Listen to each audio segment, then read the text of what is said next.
Alam kong makaka-relate ang lahat nito. Sabi niya, ba't ganun? Pag may gusto ka, hindi ka naman gusto.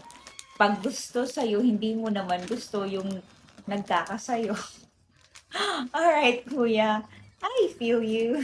Bakit nga ba kung sino pa yung gusto natin, yun pa yung ayaw sa atin, at kung sino pa yung ayaw natin, yun naman yung nagkakagusto sa atin. Actually, kuya, hindi lang ikaw yung nakakaranas niyan. For sure, nakakaranas ang lahat niyan.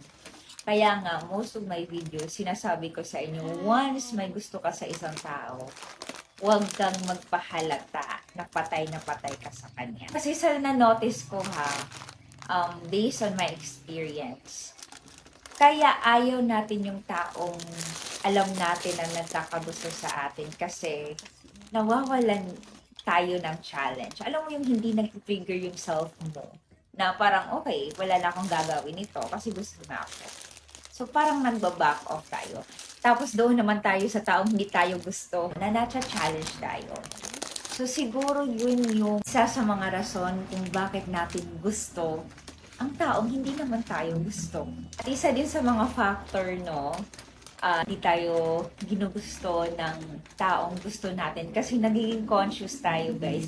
Nagiging conscious tayo sa sinasabi natin, nagiging conscious tayo sa galaw natin. Kasi nga, feeling mo, konting galaw mo lang, baka ma-discourage siya or what. Pero doon sa taong gustong-gusto ka, pinapakita mo kung sino ka talaga. Hindi ka conscious sa galaw mo, di ba? Wala kang pakialam. Pero mas lalo ka nilang ginugusto. Siguro, mawala yung energy bilang ikaw.